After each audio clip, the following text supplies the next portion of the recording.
Every Monday, we check in with a Kiwi mayor to find out what's going on in their district. This week, we're going to Whanganui district, who have the lowest average rates increase in the country at 2.2%. Mayor Andrew Tripe says it's no accident, and he's with me now. Hey, Andrew. Good morning, Ryan. Good morning. Good to have you on the program. Now, you've become very famous over the last couple of weeks after you were put on, interviewed by, I think it was RNZ who had you on their show, talking about this 2.2% rates increase. Since then, we've heard from so many mayors around the country, Andrew, who say, nah, can't be done. We've got this to spend our money on. We've got infrastructure. What do you say to those mayors? Well, I say I've used a quote, no result plus a good excuse equals no result. So I believe if we'd done what most councils were doing across the country, we would be in the same position. The reality is that we went hard, went early, and I campaigned actually on a streamlined and efficient council, tasked the chief executive with a 5-point plan at the early on in my mayoralty. He came back with a 6-point plan with a whole lot more detail in it, and we went hard on it and went early, and it's worked. Andrew, do you have lots of people around the council table who don't agree with you and who are annoying, and how do you get them on side?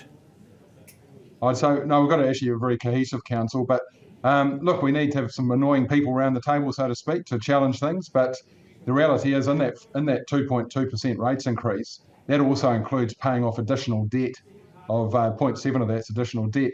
And what people were cautious of around the table was a bow wave effect into next year and beyond. But I wouldn't be surprised if next year we have the lowest rates rise in the country as well, because this is systemic, what we've done. The 6-point plan has been so successful that it carries on into future years.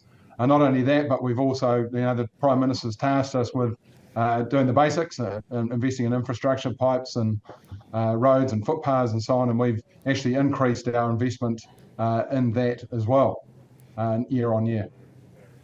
So, Andrew, how do other districts, what do they need to do? I mean, do you think there are basically a whole bunch of councils out there who are just talking absolute smack to their local residents, saying, no way we could ever get it down that low, your costs are just too high?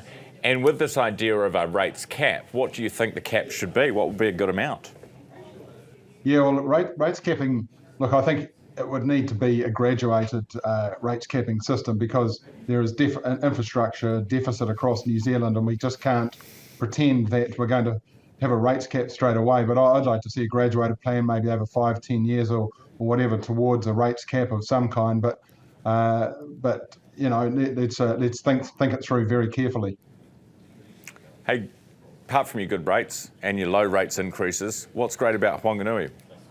Oh, well, more and more people are discovering Whanganui. So we've a few from your way, Ryan, from around the country, and lots of internationals are moving here to live and also visit as well. You may have heard of our new Sergeant newly refurbished Sergeant Gallery, which is a grand old building that's had an extension, and there it is, fantastic. And I would say it's a symbol of our identity.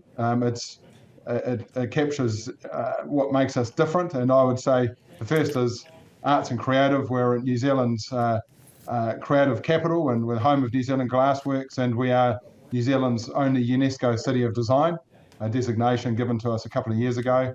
Apart from arts and creative, we've got our awa, the Whanganui River, which is the heart of who we are. It's the Te Awa Tupua legislation, gives it the right of personhood, and it's pretty special to have that. And the third one is our architectural heritage. And right across the country, you'll see some old buildings that have been knocked down, but for us, we've kept ours, and we've got a beautiful main street and a top 1,000 modernist building in the world as well. And Cook's Gardens has been designated by World Athletics as the home of the mile. And I would say a fourth point of difference, I've got those are my three that I often use, but the fourth one is our community spirit, and people move here and say, wow, it's very, very, very different here. And fifthly, and finally, our microclimate. We have an incredible climate here. We're often the warmest in the country, great beaches, and we're only 90 minutes from the ski field. And it's good to see from Whanganui, we can see the mountain from here full of snow. So we've got it all.